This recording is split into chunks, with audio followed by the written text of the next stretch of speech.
Hello everyone, welcome to this lecture.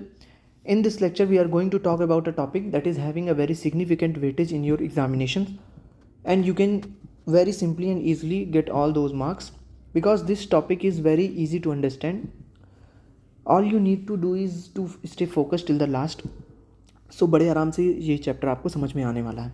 तो start करते हैं बिना टाइम वेस्ट किए साइबर एथिक्स को. तो साइबर एथिक्स पढ़ने से पहले हमें एक टर्म समझना होगा, एथिक्स. एथिक्स क्या है? एथिक्स को सिंपली हम कह सकते हैं manners, morality, conduct, behaviour, Ethos, या हिंदी में मैं बोलूँ तो नैतिकता. ये टर्म हमें ये चीज़, बहुत ब्रॉड टर्म है, ये हमें ये चीज़ समझाता है कि मोरली क्या चीज़ राइट है और क्या चीज़ रॉन्ग है. कोई भी एक्ट वो राइट है या रॉन्ग है, ये बताता है. ये तो हो गई रियल वर्ल्ड की बात. अब हम यही एथिक्स अगर अप्लाई कर दें अपने साइबर स्पेस या साइबर वर्ल्ड में. साइबर वर्ल्ड क्या है? ऐसा इन्वायरमेंट जहाँ पे कंप्यूटर्स, इंटरनेट और डिजिटल डिवाइसेस, ये सारी चीज़ें इंटरनेट के थ्रू, ऑनलाइन मीडिया के थ्रू आपस में कनेक्टेड हैं. हम सब कंप्यूटर्स को आपस में वहाँ पे इंटरनेट के थ्रू आपस में कनेक्ट किए हुए हैं. सो दैट स्पेस और that world can be considered as cyber world. जब हम एथिक्स वहाँ पे अप्लाई कर देते हैं तो this thing can be considered as cyber ethics. अब अगर हम साइबर एथिक्स की बात करें तो सिंपली साइबर एथिक्स है क्या? ये सेट ऑफ रूल्स है, जो हमें फॉलो करना चाहिए while using our digital devices. Set of rules that should be followed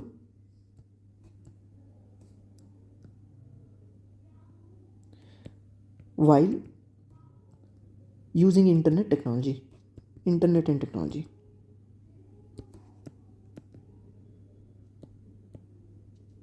ये आप सिंपली समझ सकते हैं साइबर एथिक्स. अब इसके अंडर हमें कई सारे टर्म्स और उनके कंसेप्ट को समझना है. पर साइबर एथिक्स समझने के बाद एक क्वेश्चन आता है, वाई साइबर एथिक्स? ये इंपॉर्टेंट क्यों है? तो इसका बड़ा सिंपल सा आंसर है, to keep internet safe, respectful and free from crime.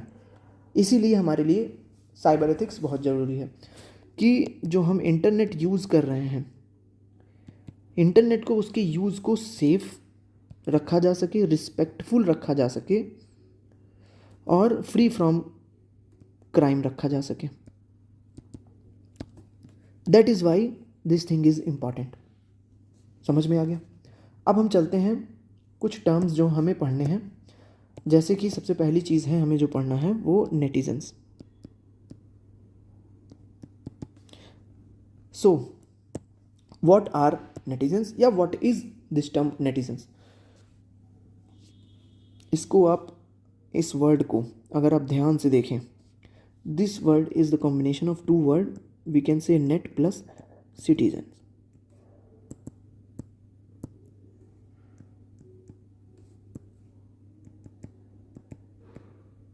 Right. अब ये जो नेट है ये रिफर करता है इंटरनेट से, और सिटीजन का मतलब आप जान ही रहे हैं, नागरिक. तो ऐसे लोग जो भी इंटरनेट का यूज़ करते हैं, those people who are actively using internet can be considered as netizens.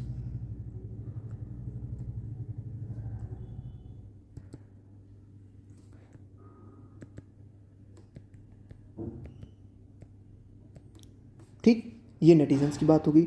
अब यहीं पे एक और टर्म जुड़ जाता है जिसे हम कहते हैं डिजिटल सिटीजन, या हम कह लें डिजिटल सिटीजनशिप.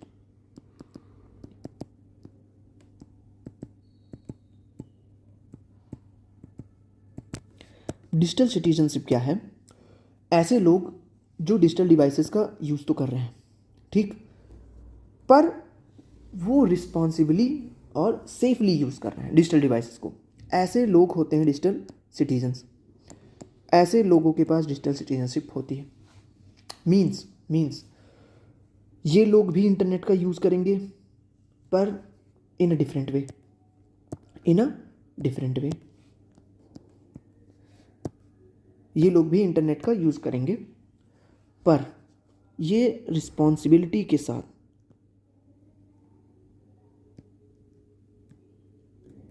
सेफ्टी के साथ और एथिकल यूज़ करेंगे। नेटिजन्स और डिजिटल सिटीजन्स में ये डिफरेंस है। जो नेटिजन वर्ड है बड़ा ही नैरो कंसेप्ट है, डिजिटल सिटीजन एक ब्रॉड टर्म को लेकर के चलता है, क्योंकि इसमें हम एक वर्ड जोड़ रहे हैं एथिक्स, एथिकल यूज़ को हम जोड़ रहे हैं, रिस्पॉन्सिबिलिटी जोड़ रहे हैं और सेफ यूज़ जोड़ रहे हैं। तो आप ऐसे समझिए, कोई एक इंसान है, वो इंटरनेट का यूज़ कर रहा है, जहाँ जा रहा है वहाँ की फ़ोटो डाल दे रहा है, उसने अपने मोबाइल को, अपने सोशल मीडिया हैंडल को सिक्योर नहीं रखा हुआ है, और वो जो भी चीज़ें वो देखता है वो शेयर कर देता है, right? So that person will be considered as netizen, वो नेटिजन होगा। वहीं दूसरे साइड एक और पर्सन है जिसने अपने सोशल मीडिया को, सोशल हैंडल को और अपने सारे अकाउंट्स को सिक्योर रखा है,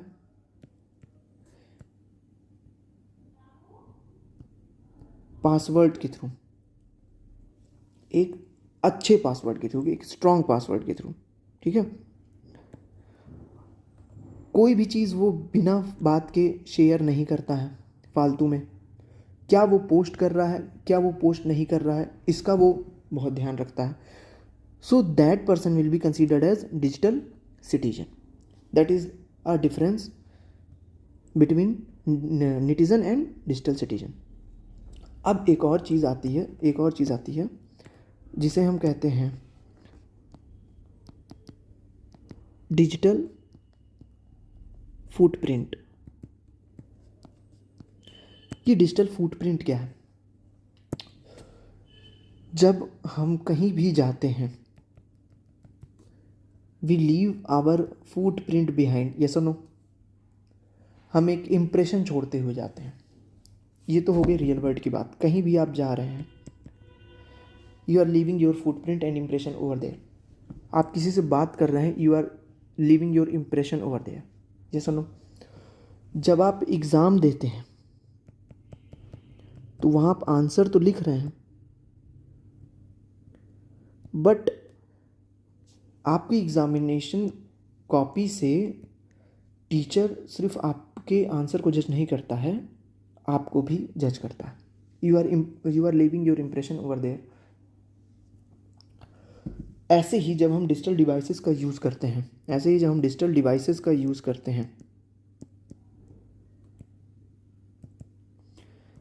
वी लीव इम्प्रेशन हर जगह।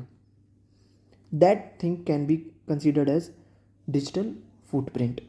उसी इम्प्रेशन को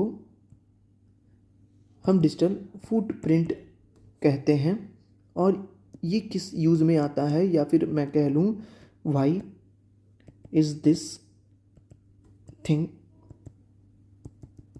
important?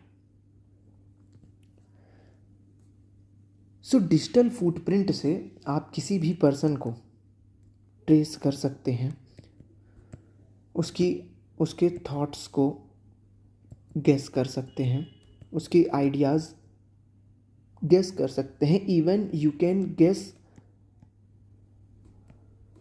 His behaviour and motive also. आप मीन्स डिजिटल फुटप्रिंट को ट्रेस करके आप किसी भी पर्सन के बारे में बहुत सारी चीज़ें जान सकते हैं। That is why this concept is very important. So digital footprint क्या है? जब हम डिजिटल डिवाइसेस का यूज़ करते हैं, we leave some impression in form of some data. That thing can be considered as digital footprint. जैसे browser use किया मैंने, हिस्ट्री मैंने छोड़ दी वहाँ, जो मैं साइट विज़िट करूँगा, maybe that site is saving our cookies, right. तो ऐसे ऐसे कर करके बहुत सारी जगह पे हम अपने फुटप्रिंट छोड़ करके आते हैं जब भी हम इंटरनेट का यूज़ करते हैं। समझ में आया? तो इसे हम डिजिटल फुटप्रिंट कहते हैं। अब डिजिटल फुटप्रिंट जो है इसको हम कैटेगराइज कर सकते हैं, एक तो एक्टिव डिजिटल फुटप्रिंट और दूसरा पैसिव। ये एक्टिव और पैसिव है क्या?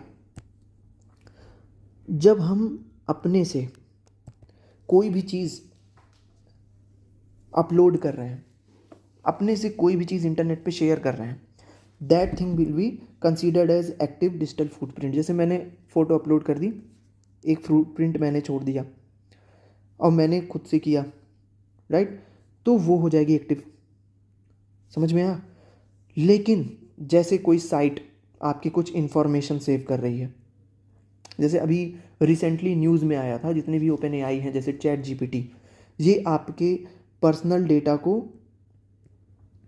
और आपके सर्चेस को, जो भी आप उस पर फैच कर रहे हैं, उसको सेव करते हैं। समझ में आया?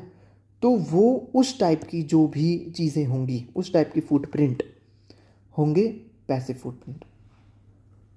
समझ में आया? समझ में आ गया होगा अब तक। डिजिटल फुटप्रिंट है क्या? जब भी हम इंटरनेट का यूज़ कर रहे हैं, क्या विजिट कर रहे हैं, क्या देख रहे हैं,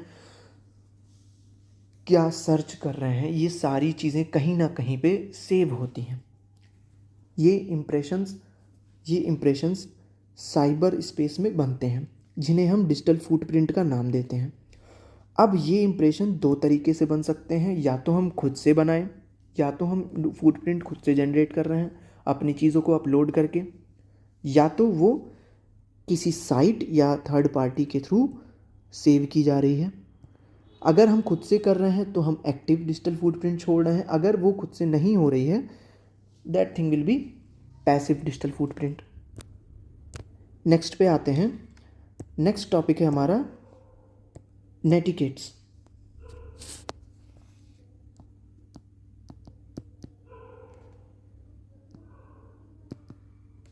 नेटिकेट्स को भी हम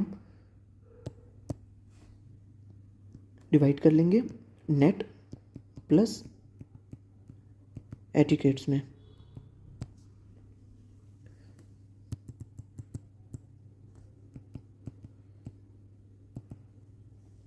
नेट प्लस एटिकेट्स। एटिकेट्स का मतलब होता है वे और मैनर ऑफ डूइंग समथिंग। वे और मैनर ऑफ डूइंग समथिंग, जैसे आप ऐसे समझिए, हर चीज़ को करने का कुछ तरीका होता है।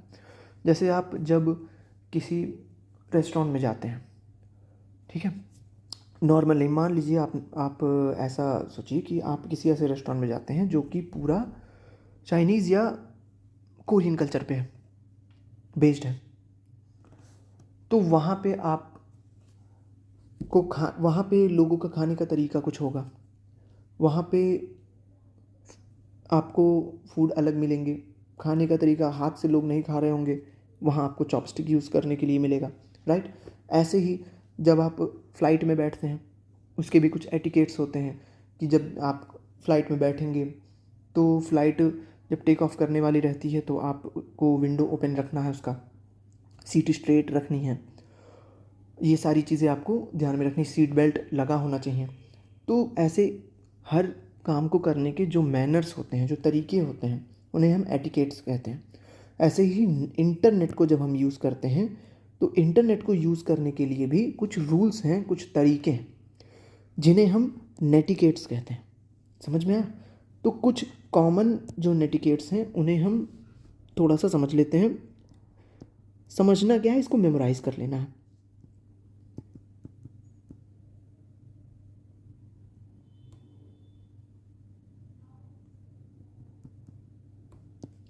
कॉमन नेटिकेट्स।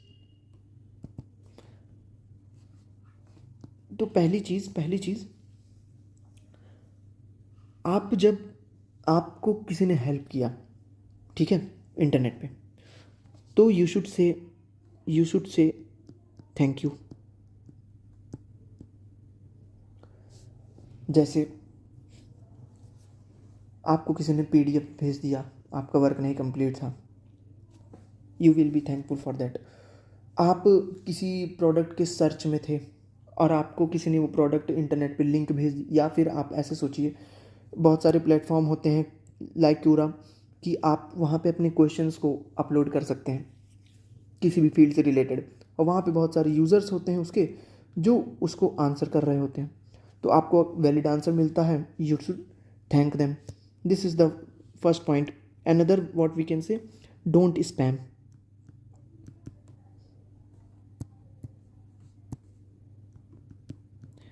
Don't spam. स्पैमिंग का मतलब होता है अनवांटेड मैसेजेस या अनवांटेड ज़्यादा मैसेजेस करना, ठीक है। जब आप जैसे एडवर्टीज़मेंट मैसेजेस आपको बार बार आते रहते हैं किसी कंपनी के डिस्काउंट के, किसी ब्रांड के डिस्काउंट के, या फ्लिपकार्ट से, तो वो क्या होते हैं, वो स्पैम्स की कैटेगरी में आ जाते हैं। तो आपको स्पैम नहीं करना है, अनवांटेड मैसेजेस किसी को नहीं भेजने हैं। दूसरी चीज़ जो थोड़ा इम्पॉर्टेंट है, इस चीज़ को ध्यान रखिएगा, don't use all capital letter. किसी से भी बात करते समय, किसी को भी मैसेज करते समय, don't use all capital letters.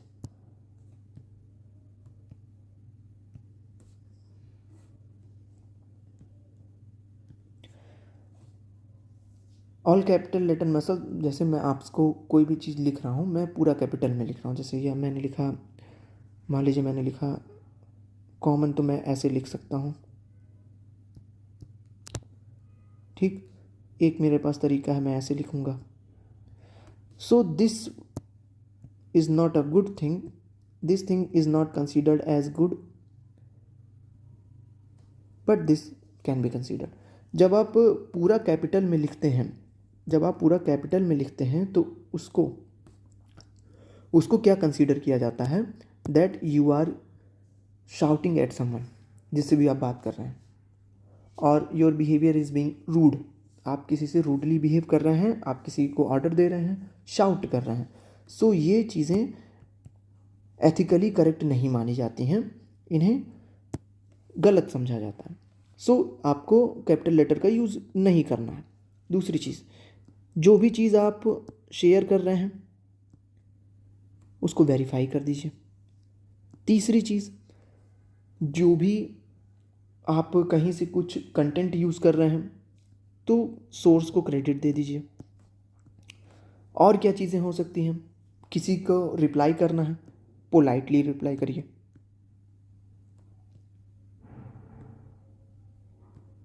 ये कुछ कॉमन नेटिकेट्स हैं जो आपको याद रखने चाहिए। सिंपल है, थैंक यू बोल देना है, कोई हेल्प कर दे, स्पैमिंग नहीं करनी, अनवांटेड मैसेजेस नहीं भेजने हैं, ऑल लेटर कैपिटल में यूज़ नहीं करना है, जो भी चीज़ आप अपलोड कर रहे हैं, शेयर कर रहे हैं, वेरीफाई कर लेनी है, किसी का कंटेंट यूज़ कर रहे हैं तो उसको सोर्स क्रेडिट दे देना है, और जिसको भी रिप्लाई करें उसको पोलाइटली रिप्लाई करें। सिंपल है, कोई ऐसा कोई इसमें कॉम्प्लिकेटेड चीज़ें हैं नहीं। अब नेक्स्ट टॉपिक पे चलते हैं। Next topic is digital access and digital divide.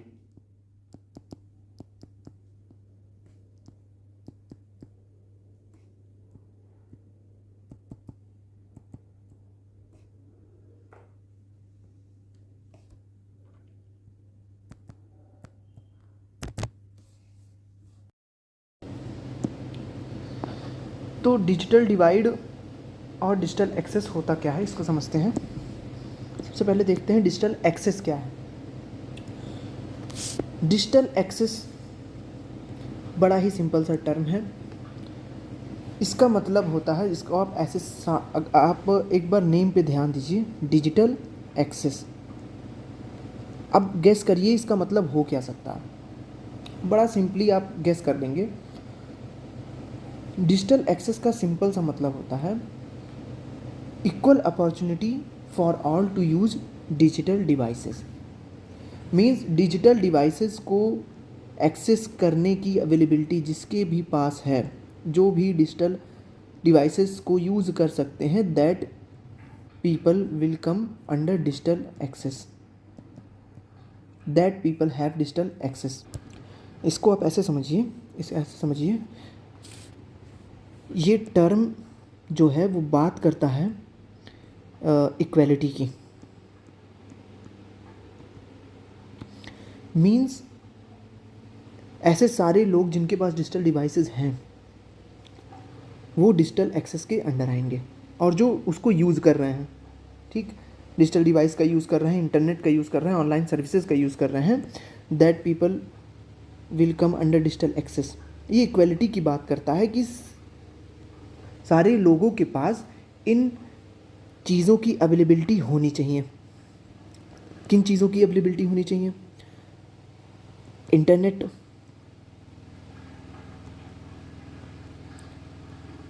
Digital devices and online services. जो भी इन सारी चीज़ों को यूज़ कर रहे हैं वो डिजिटल एक्सेस के अंडर आएंगे। समझ में आ गया? और यहीं अगर मैं डिजिटल डिवाइड की बात करूं, तो ये टर्म इनइक्वालिटी शो करता है।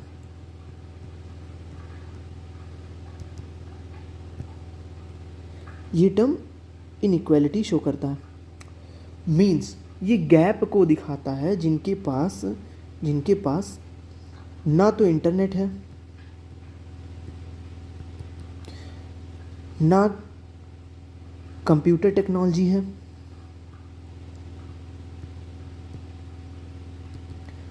और ना ही वो ऑनलाइन सर्विसेज का यूज़ कर रहे हैं। तो ये क्या करता है? ये इनइक्वालिटी शो करता है between the people in terms of access to digital devices, internet and online services. वहीं डिजिटल एक्सेस क्या दिखा रहा है? Equality and equal opportunity for all to use digital devices, internet and online services. इसको मैं अगर आपको एक रियल एग्जांपल बताऊं, इसको तो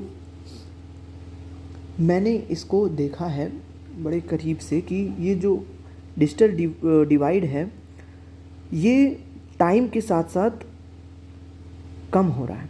इस चीज़ को मैंने बहुत क्लोजली नोटिस किया है। जब मैं छोटा था, इनफैक्ट जब मैं 5th 6th या ऐसे ही कुछ क्लासेस में था या और छोटा रहा होऊंगा, तो जो मेरी कंप्यूटर की क्लासेस चलती थी, मुझे ये चीज़ बहुत अच्छे से याद है कि वहाँ पे टीचर्स कभी कभी पूछ लेते थे फ्रिक्वेंटली कि how many of you have computers at home, आप लोगों में कितनों के पास कंप्यूटर हैं। मुझे याद है at that time only I and one other student was having computer system. Means तब पूरे क्लास में सिर्फ 2 लोगों के पास कंप्यूटर सिस्टम होता था। और अगर मैं कंपेयर करूं अब के टाइम में तो अब शायद सिर्फ 2 ही लोग होंगे जिनके पास कंप्यूटर नहीं होगा पूरे क्लास में, या फिर सबके ही पास होगा। That's a good thing.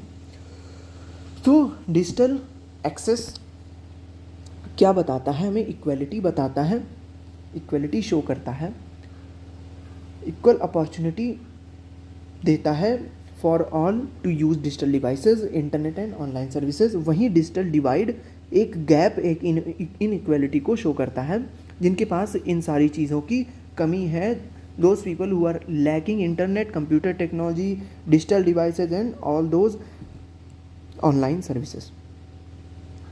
अब एक चीज़ बताइए भाई, डिजिटल एक्सेस इज इम्पॉर्टेंट। क्यों डिजिटल एक्सेस होना चाहिए और क्यों ये इम्पॉर्टेंट है? तो अगर मैं बात करूं ई सर्विसेज की, बहुत सारे काम होते हैं जो कि ई सर्विसेज के थ्रू होते हैं। जैसे ई सर्विसेज में आता है आपका e commerce, means business on internet. Simply हम ई कॉमर्स को क्या कह सकते हैं? जो भी हम ऑनलाइन बिजनेस करते हैं, that all that type of business can be considered as e commerce. जो कि सिंपल एग्जांपल है आपका फ्लिपकार्ट, अमेज़ॉन, ये सारी चीज़ें जो आप ऑनलाइन मंगाते हैं, तो वो ई कॉमर्स के ही अंडर आएगा। उसके बाद आता है ई लर्निंग। बहुत सारे लर्निंग प्लेटफॉर्म का यूज़ करते हैं लोग और उससे अपनी स्टडीज़ कंप्लीट करते हैं, बहुत सारी जानकारी वहाँ से लेते हैं। दूसरी चीज़ और तीसरी चीज़ क्या है? E governance. गवर्नमेंट की बहुत सारी पॉलिसीज़ लोगों तक इंटरनेट के थ्रू पहुंचती हैं। जैसे आपको किसी यूनिवर्सिटी का एग्ज़ाम देना है तो आपको फॉर्म डालना पड़ेगा आधार कार्ड के लिए, और ऐसे ही बहुत सारी चीज़ों को एक्सेस करने के लिए आपको ऑनलाइन रजिस्ट्रेशन करना पड़ेगा। ये सारे भी किसके अंडर आएंगे? ई गवर्नेंस के अंडर आएंगे। तो अगर डिजिटल एक्सेस नहीं है, अगर डिजिटल एक्सेस नहीं है तो आप ई सर्विसेज को यूज़ नहीं कर पाएंगे। ई सर्विसेज गई। बहुत सारी चीज़ों के बारे में हमें अवेयरनेस मिलती है through online platform, through news channels online, वो भी गया। बहुत सारी इंफॉर्मेशन हम फेच कर देते हैं, ब्राउज़ करते हैं, जो हमें नहीं पता होता है, वो भी गया। तो अगर डिजिटल एक्सेस नहीं है तो हम बहुत सारी चीज़ों में पीछे चले जाएंगे। That is why this thing is very important, this thing is very important. अब हम बात करते हैं डिजिटल डिवाइड जो है इसके कॉजेज़ के बारे में।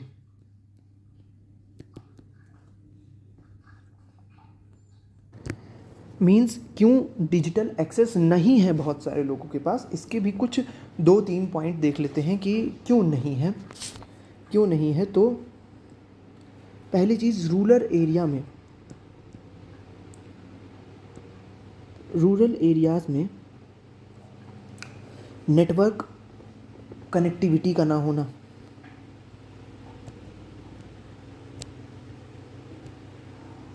ये एक बड़ा रीज़न हो सकता है। दूसरी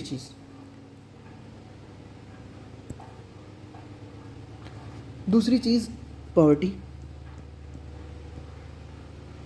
पॉवर्टी कैसे? जब इंसान के पास रहने और खाने के ही पैसे नहीं होंगे तो वो क्या इन डिवाइसेस में इन्वेस्ट करेगा? इन डिवाइसेस को लेगा? नहीं लेगा। तो poverty can be the another reason. Next reason can be costly devices.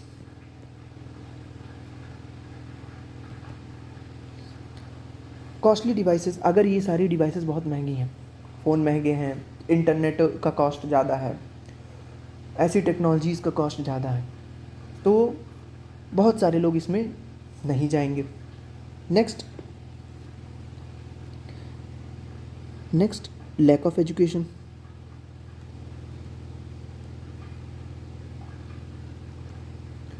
बहुत सारे लोगों के पास एजुकेशन की कमी है तो उन्हें फ़ोन चलाना नहीं आएगा, उन्हें डिवाइसेस को यूज़ करना नहीं आएगा, इंटरनेट से कनेक्ट होना नहीं आएगा, सोशल प्लेटफॉर्म को यूज़ करना नहीं आएगा।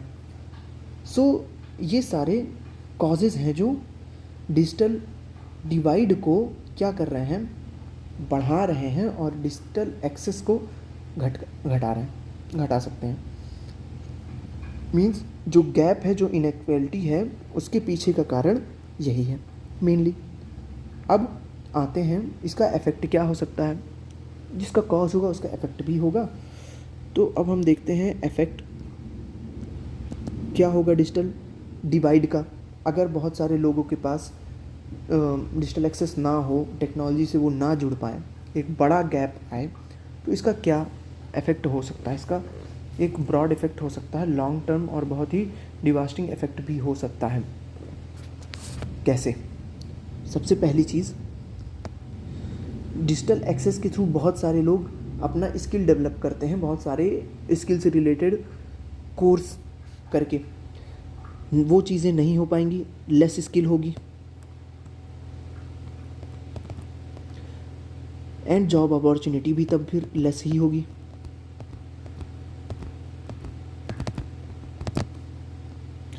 दूसरा क्या हो सकता है? एजुकेशन गैप आ जाएगा।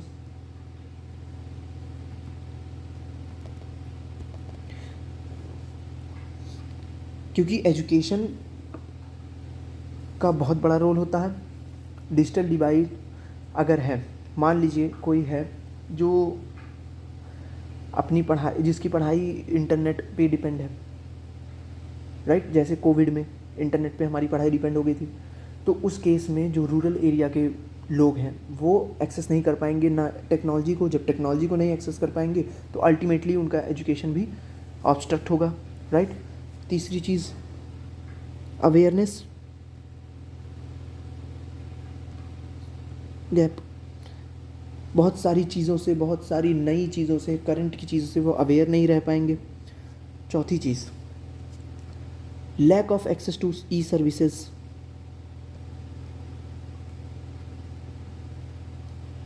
ई सर्विसेज को यूज़ नहीं कर पाएंगे। अभी मैंने ई सर्विसेज के बारे में आपको बताया। और चीज़ें क्या हो सकती हैं? पांचवी चीज़ और कुछ हो सकता है, लेस इंटरेक्शन,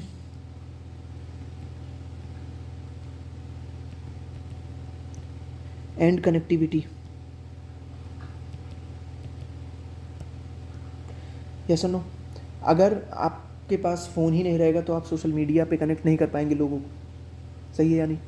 तो सोशल मीडिया के थ्रू आपका इंटरेक्शन बढ़ता है, बहुत सारी चीज़ें आपको पता चलती हैं, बहुत सारे नए कल्चर पता चलते हैं, कनेक्टिविटी बढ़ती है, वो भी घट जाएगी, और बिजनेस और प्रोडक्टिविटी घट जाएगी। अगर आप एक बार सोच के देखिए, इन सारी टेक्नोलॉजीज़ को अगर बंद कर दिया जाए तो जो ई कॉमर्स है, जो बिज़नेस है लोगों का, जो ऑनलाइन बिज़नेस लोग रन कर रहे हैं, वो नीचे आ जाएगा या नहीं? आप ये सोचिए 50% लोग अगर यूज़ करना बंद कर दें तो ई कॉमर्स कहाँ चला जाएगा? So this can lead to very very harmful effect.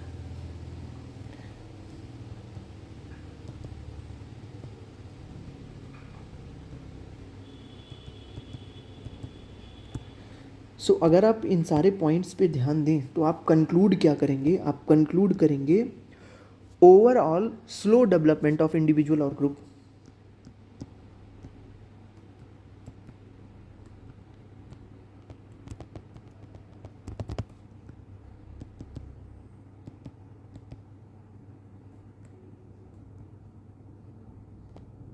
ये सुनो, जब ये सारी चीज़ें होंगी तो किसी की भी डेवलपमेंट ऑब्स्ट्रक्ट हो जाएगी।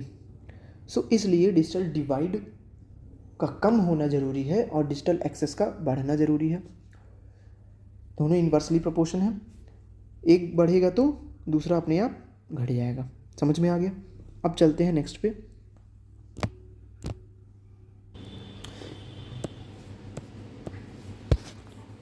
बहुत इम्पॉर्टेंट टॉपिक जिसे हम कहते हैं IPR।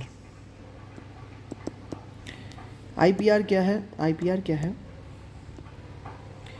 Intellectual property right.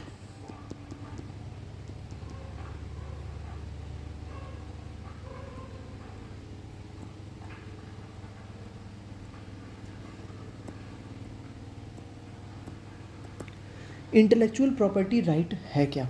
इसको ध्यान से समझना, ये बहुत इम्पॉर्टेंट है। इंटेलेक्चुअल प्रॉपर्टी राइट एक तरह का राइट है जो आपकी प्रॉपर्टी पे मिलता है, एक तरह का लीगल राइट है। लीगल राइट है जब आप कोई चीज़ नया क्रिएट करते हैं, then you get this right. ये है क्या? This is a legal right given to the creator और owner of any original work. जब आप कोई एक ओरिजिनल वर्क क्रिएट करते हैं, कोई भी काम हो, अब मैं उस चीज़ को एग्जांपल इंक्लूड करूँगा, तो ये लीगल राइट आपको मिल जाती है। लीगल राइट का क्या मतलब है?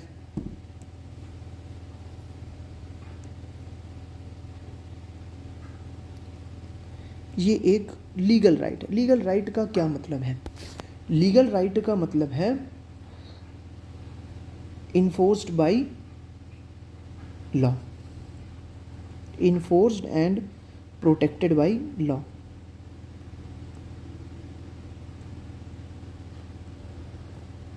समझ में आया? अब ये है क्या? This is a legal right that is given to the creator और owner of any original work. जो भी क्रिएटर है उसको ये राइट मिलता है। क्या क्या चीज़ें इसमें इंक्लूड होती हैं? क्या क्या चीज़ें इसमें इंक्लूड होती हैं? जैसे किसी ने सॉफ्टवेयर डिज़ाइन किया,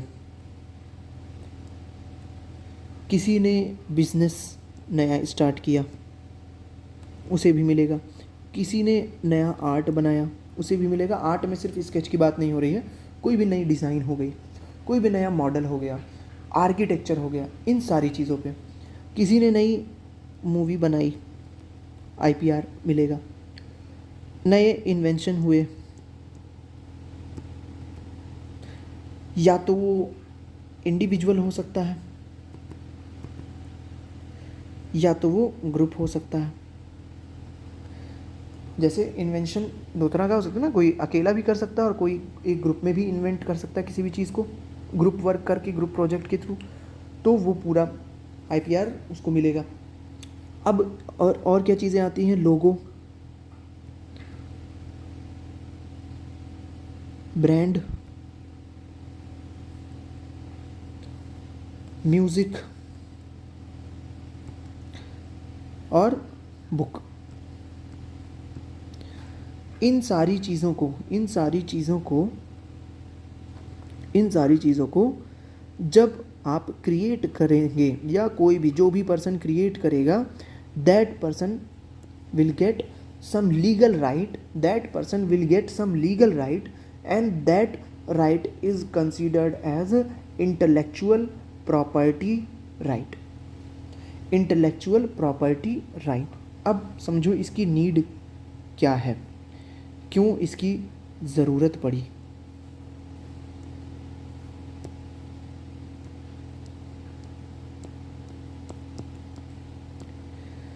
नीड क्या है, क्यों हमें इंटेलेक्चुअल प्रॉपर्टी राइट की ज़रूरत पड़ी? सबसे पहली चीज़, प्रोटेक्शन के लिए।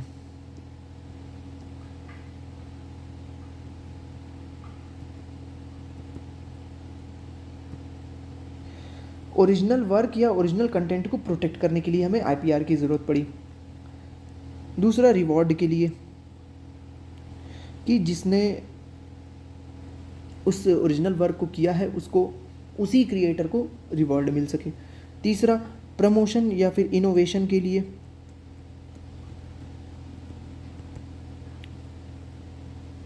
और लास्ट, इल्लीगल डाउनलोडिंग को रिस्ट्रिक्ट करने के लिए।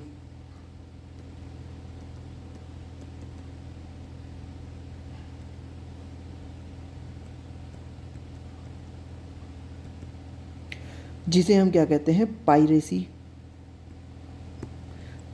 पायरेटेड मूवीज़ आप सुनते होंगे ना, कि ये इस मूवी का पायरेटेड वर्जन है, मींस इल्लीगल कॉपिंग है। और इसी में एक चीज़ आता है, टर्म प्लेगियरिज्म। बड़ा ही इम्पोर्टेंट टर्म है ये, इस पे क्वेश्चन बहुत ज़्यादा आता है, मैक्सिमम टाइम इस पे क्वेश्चन आता है। प्लेगियरिज्म से भी प्रोटेक्शन के लिए हमें इंटेलेक्चुअल प्रॉपर्टी राइट की ज़रूरत पड़ गई। प्लेगियरिज्म होता क्या है? प्लेगियरिज्म किसी के वर्क को कॉपी करके उसको बिना क्रेडिट दिए उस वर्क को अपना बताना, दैट थिंग इज प्लेगियरिज्म। तो प्लेगियरिज्म पे अभी हम आएंगे। पहले हम आईपीआर के कुछ टाइप्स को समझ लेते हैं, आईपीआर के टाइप्स को समझते हैं पहले, फिर हम प्लेगियरिज्म पे वापस से आएंगे। तो यहाँ पे मैं डाल दूँ टाइप्स।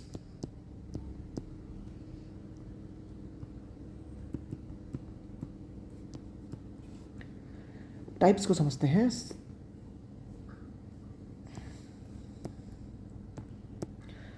इसमें हमें कुछ चीज़ें पढ़नी है। जैसे सबसे पहली चीज़, copyright.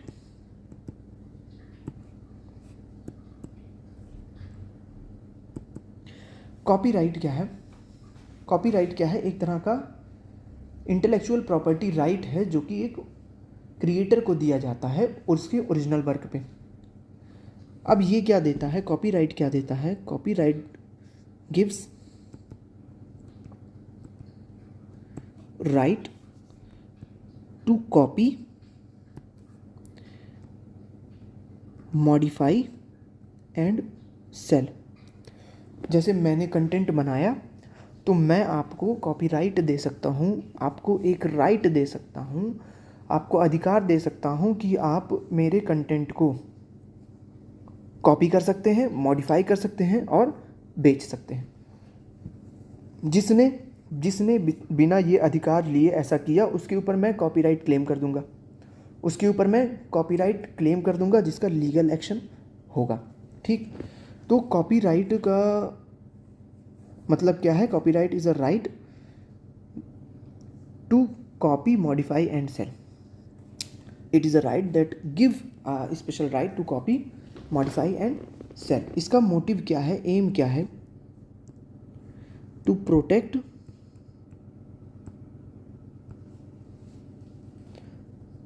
Copying of book, music, software, content and art. अब दूसरे पे चलते हैं हम, दूसरे पे चलते हैं।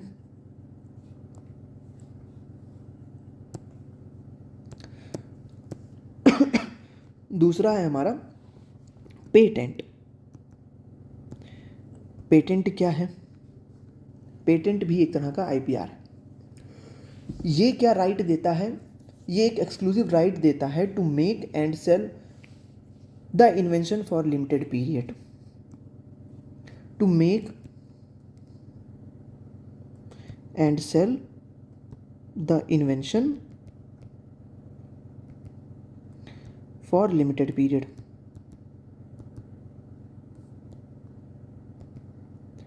इसका मतलब समझो, जैसे मैंने कोई नई चीज़ इन्वेंट की, कोई नई चीज़, मान लो मैंने एक नए तरह का इंजन इन्वेंट कर दिया, एक मैंने नए तरह का इंजन इन्वेंट कर दिया, तो मैं उस इंजन को पेटेंट करा लूँगा।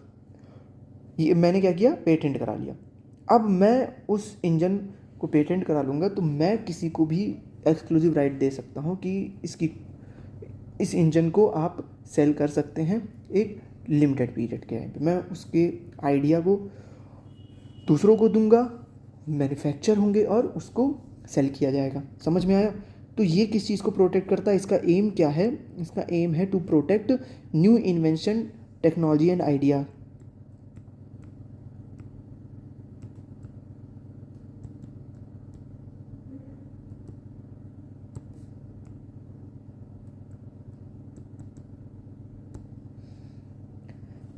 अब नेक्स्ट पे आते हैं।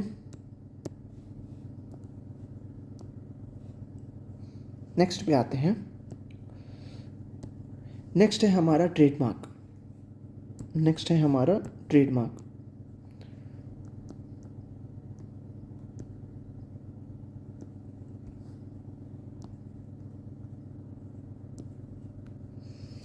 ये ट्रेडमार्क क्या होता है? ट्रेड यानी बिजनेस करने के लिए जो हम मार्क यूज़ करते हैं उसे हम ट्रेडमार्क करते हैं। मीन्स लोगो, सिंपल अगर मैं बोलूँ तो लोगो, किसी भी ब्रांड का जो लोगो होता है दैट इज़ द ट्रेडमार्क। तो ये ट्रेडमार्क क्या है? आइडेंटिफिकेशन है।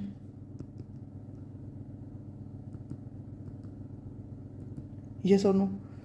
आइडेंटिफिकेशन है किसी भी कंपनी या प्रोडक्ट की।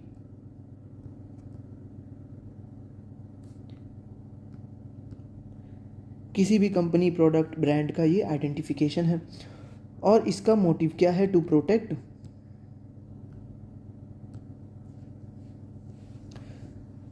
Brand name, logo and slogan. जैसे बहुत सारे ब्रांड अपना स्लोगन बनाए होते हैं, उनको भी प्रोटेक्ट करना इसका वर्क है।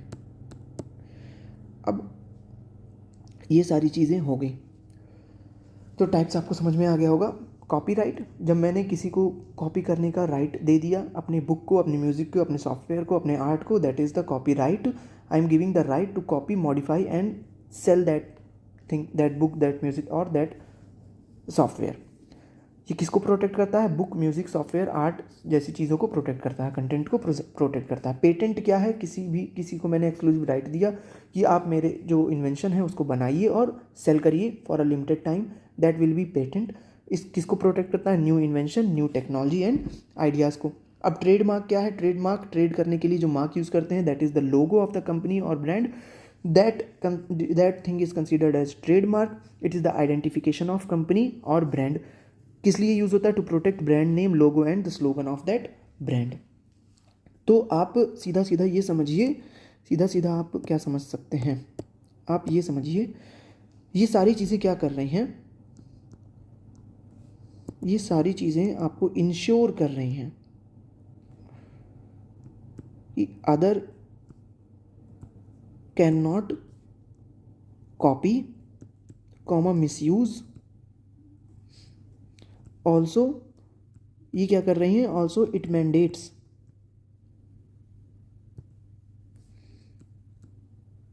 Permission for doing. कॉपी करने के लिए, मिसयूज़ करने के लिए, सेल करने के लिए, मॉडिफाई करने के लिए, कुछ भी करने के लिए ये इंश्योर कर रहे हैं कि आपको परमिशन लेना मैंडेटरी है किसी के ओरिजिनल कंटेंट की। अब हम आते हैं प्लेजियरिज्म पे। इसको हम देखते हैं ये है क्या। सबसे पहली चीज़, प्लेजियरिज्म एक अनएथिकल एंड इलीगल एक्ट है। कैसा act? कॉपिंग of someone else work and showing it at your age your own and without giving them credit. ये एक अनएथिकल इलीगल एक्ट है of कॉपिंग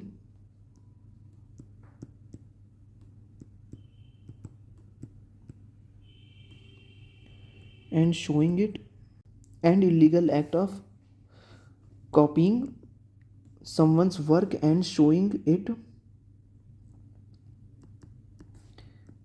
as your own without giving credit।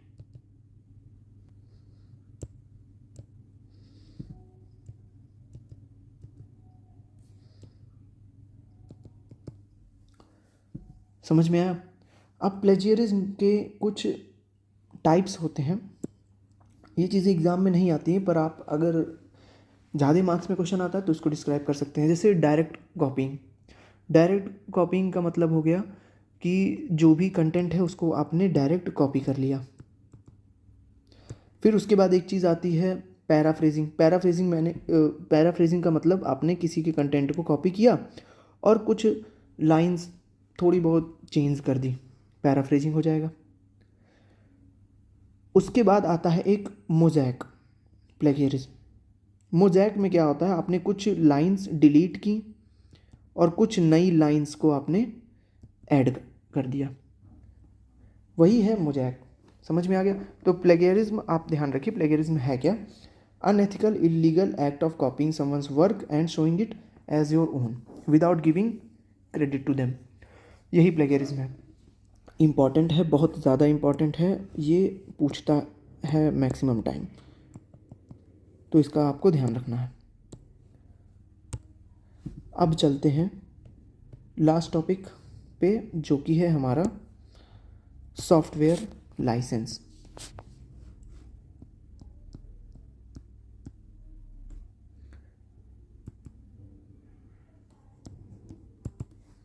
Software licence होता क्या है? Software licence होता क्या है? Licence का ही मतलब होता है परमिट। आपको ड्राइविंग लाइसेंस मिलता है,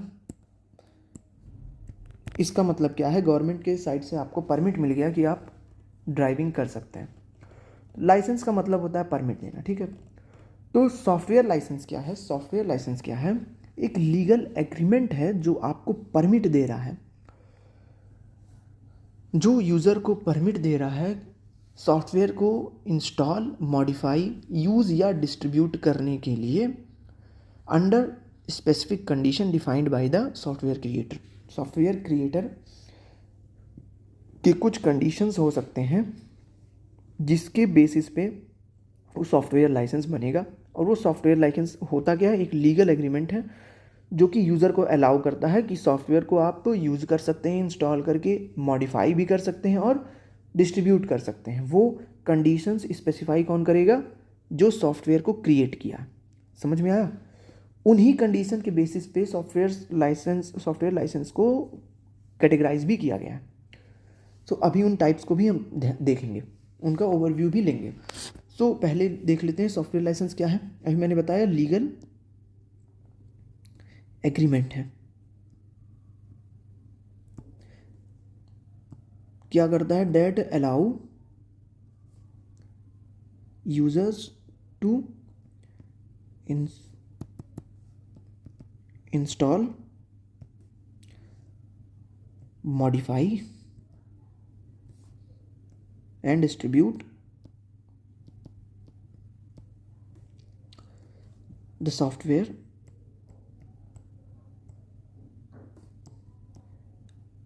अंडर स्पेसिफिक कंडीशंस। और ये कंडीशंस डिफाइन कौन करेगा, सॉफ्टवेयर को जिसने क्रिएट किया है।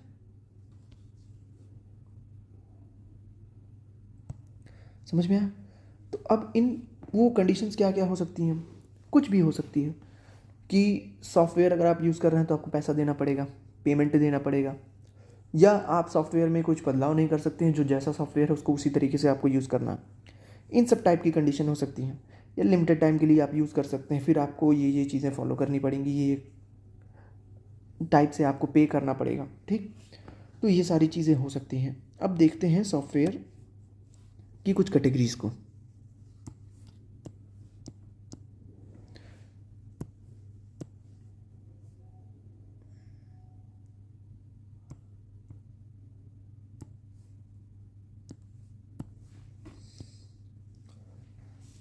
सॉफ्टवेयर लाइसेंस की कुछ कैटेगरीज को देखते हैं। सबसे पहली चीज़ हम देखते हैं फ्रीवेयर।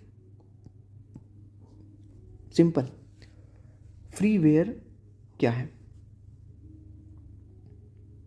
फ्रीवेयर वो सारे सॉफ्टवेयर्स हैं जो आपको बिना पेमेंट के यूज़ करने के लिए मिल जाते हैं। जैसे जैसे जैसे आपका गूगल क्रोम एक फ्रीवेयर है। ठीक, गूगल क्रोम फ्रीवेयर है। वो आपसे कोई भी टर्म एंड कंडीशन इस टाइप की नहीं मांगता है कि आपको पे करना पड़ेगा या आपको लिमिटेड टाइम के लिए इसका एक्सेस मिलेगा, ये सारी चीज़ें। ठीक, that type of software can be considered as freeware. अब दूसरी चीज़, ओपन सोर्स।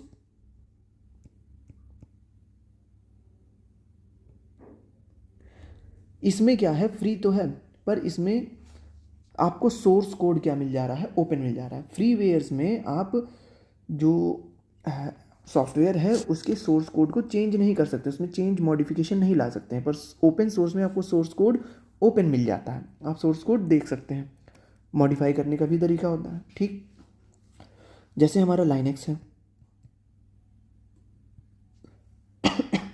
इसके बाद आता है शेयरवेयर। शेयरवेयर क्या करता है, आपको लिमिटेड टाइम के लिए ट्रायल दे देगा, उसके बाद आपसे चार्ज लेगा। इसके बाद लास्ट में है प्रोप्राइटरी। ये जब आप पे करेंगे तब आप यूज़ कर पाएंगे। समझ में आया? प्रोप्राइटरी का मतलब होता है जैसे ओनरशिप। जैसे आप कई सारे शॉप्स भी देखे होंगे कि शॉप का नाम कुछ है, नीचे प्रो करके ऐसे डॉट लगा के ओनर का नेम लिखा रहता है, तो उसमें यही बताई जाती है कि प्रोप्राइटरी इस ओनर की, इस पर्सन की है, इस शॉप की। समझ में आया? तो दैट थिंग इज़ प्रोप्राइटरी। तो आप इसको ऐसे समझिए, ऐसे समझिए, आपने देखा होगा रोड पे भंडारा चलता है, मंदिरों में भंडारा चलता है, लंगर चलता है गुरुद्वारे में। तो जो लंगर का खाना है वो फ्रीवेयर है, फ्री में मिल रहा है, लेकिन आप उस खाने में कोई चेंज नहीं ला सकते हैं। जो डिवाइसेस हैं वही आपको जो डिशेस हैं वही आपको मिलेंगी। ओपन सोर्स क्या है? ओपन सोर्स आपके किचन की तरह है, जो बना है वो तो मिलेगा ही, आप उसमें चेंज भी करके कुछ बना के ले सकते हैं।